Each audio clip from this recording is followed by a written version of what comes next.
सर्वोच्च नेता होने के बावजूद ऐसी जगह पे गए, तो उनका ये सीधा पूरी दुनिया को ये दिखाना है कि भारत बहुत मजबूत और संप्रभु राष्ट्र है।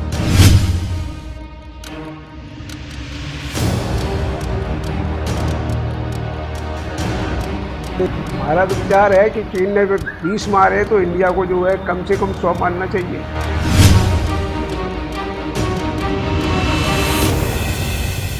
नमस्कार, स्वागत है आप सभी का हेडलाइंस इंडिया में। मेरा नाम है सार्थक शर्मा। नरेंद्र मोदी ने रातों रात फैसला लिया और अगली ही सुबह वो लेह के दौरे पर पहुंच गए। वहां पर जाकर चीन को जो उन्होंने 2 शब्दों में बात कही, उससे तो चीन में हड़कंप मच ही गया। पर भारत की जनता नरेंद्र मोदी के इस काम की कैसे सराहना कर रही है, आपको ये भी जरूर देखना चाहिए। कोई प्रधानमंत्री अगर अपने सैनिकों के बीच में और फॉरवर्ड पोस्ट पे जाता है तो उससे सैनिकों का मनोबल आगे बढ़ता है और कहीं ना कहीं दुश्मन देशों को भी ये समझ में आता है कि एक मजबूत नेतृत्व भारत देश में है और इसकी तरफ जो भी आंख उठा के देखेगा उसे उसका परिणाम भुगतना होगा। और मोदी ने ये मजबूत स्थिति दिखाई है और अपने जवानों का हौसला बढ़ाया है। ये उनका बहुत अच्छा कदम है। देखिए, केवल चीन की बात नहीं है, उन्होंने दुनिया को, पूरी दुनिया को ये दिखाया, क्योंकि मोदी के जाने से पूरी दुनिया की मीडिया का ध्यान आज लेह में है कि आज वो इतनी विवादित जगह पे जहाँ से जाने से बचते हैं लोग, ऐसे समय में जब वहाँ पे स्थिति कुछ इस प्रकार की बन रही हो जहाँ तनाव ज़्यादा है अपने, फिर भी वो सर्वोच्च नेता होने के बावजूद ऐसी जगह पे गए, तो उनका ये सीधा पूरी दुनिया को ये दिखाना है कि भारत बहुत मजबूत और संप्रभु राष्ट्र है, जिसकी एकता अखंडता से अगर कोई भी कुछ भी उस पर आँच आने की कोशिश करेगा, कोई भी देश उसकी तरफ आँख उठा के देखेगा तो उसे उसका एकदम माकूल जवाब दिया जाएगा और भारत सरकार इस मामले में किसी भी तरह की कोई कोताही नहीं बरतेगी। अच्छा, अपने देश के जो 20 जवान शहीद हुए हैं, उनको आप कैसा मानते हैं? इसका मुंहतोड़ जवाब वापसी में मोदी के नेतृत्व में दिया जाएगा? नहीं, जवानों के ऊपर तो कोई संशय ही नहीं है। जवान अपने यहाँ जब से ये सरकार बनी है तब से देखने में आया है कि इस सरकार में जवानों को और अपने यहाँ के पूरे जवानों के सारी खुली छूटें हैं कि आप जैसा भी समझें उस हिसाब का जवाब दें, और दिया भी है। अगर हमारे 20 जवान शहीद हुए हैं तो उन्होंने अपने से दोगुनी तादाद में जवानों का, चीनी जवानों को भी हताहत किया है। तो इसमें कोई बात नहीं है कि हमारे जवान बहुत वीर हैं और शहादत हुई है, दुखद है, पर यह है कि सरकार का पूरा सपोर्ट सेना के साथ है और देश के लोगों का सपोर्ट सेना के साथ। हमारा तो विचार है कि चीन ने 20 मारे तो इंडिया को जो है कम से कम 100 मारना चाहिए। जरूरी है जवाब। दोगुने तो उन्होंने मारना बहुत ज़रूरी था, जवाब तुरंत देना चाहिए। देश को यदि नहीं मारते तो देश को कमजोरी आती है, कमजोर हो गया देश, तो जवाब तो देना बहुत ज़रूरी है उसको, जो कि वो समझे कि हाँ कि इंडिया भी कुछ है।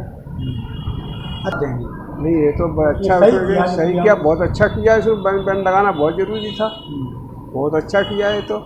तो उनको आप क्या जवाब देंगे जो भारत का रह रहे, भारत में रह रहे, भारत का खा रहे और यहाँ पर उनको तो हमारे तो यही विचार है, यदि इन्होंने नहीं मान रहे तो देश से निकाल देना चाहिए उनको, यहाँ से अपने जाओ, यहाँ से तुरंत निकाल देना चाहिए। जो नहीं मान रहे हैं, जब यहाँ का खा रहे सब कुछ हो, यहाँ की नहीं कर रहे तो उनको तुरंत निकाल देना चाहिए देश से।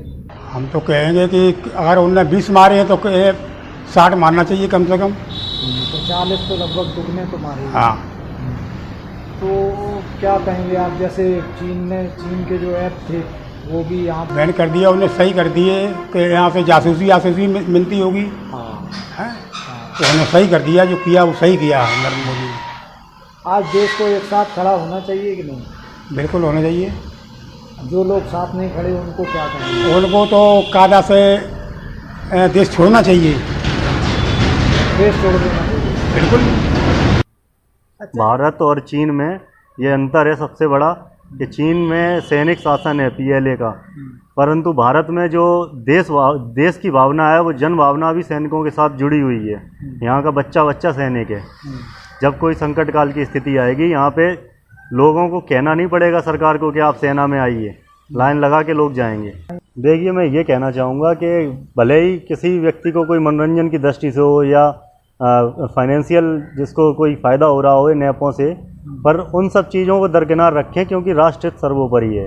और जो सरकार फैसला लेती है वो देश के कुछ गोपनीय सूचनाएं वगैरह हैं जो चीनी कंपनियों द्वारा, क्योंकि चीन का इस मामले में रिकॉर्ड बहुत ही ख़राब है। दूसरे देशों की जो संवेदनशील सूचनाएं हैं वो वहाँ से चोरी करने में बहुत ज़्यादा आगे है। पूरी दुनिया में। इस वजह से सरकार ने इसको देखते हुए बैन किया है, जो राष्ट्र हित में है, क्योंकि राष्ट्र की जो ये मनोरंजन और पैसा बाद में है, सबसे पहले ये है कि राष्ट्र अपना ज़रूरी है, राष्ट्र हित सर्वोपरि। तो देख लिया, ये भारत की जनता है जिसका साफ तौर पर कहना है कि हमारे 20 शहीद हुए तो हम चीन के 100 लाएंगे। ये सबसे बड़ी बात है। और ये खबर आपको कैसी लगी, इस खबर को लाइक कीजिए, शेयर कीजिए, साथ ही हमारे चैनल हेडलाइंस इंडिया को अभी सब्सक्राइब कर लीजिए।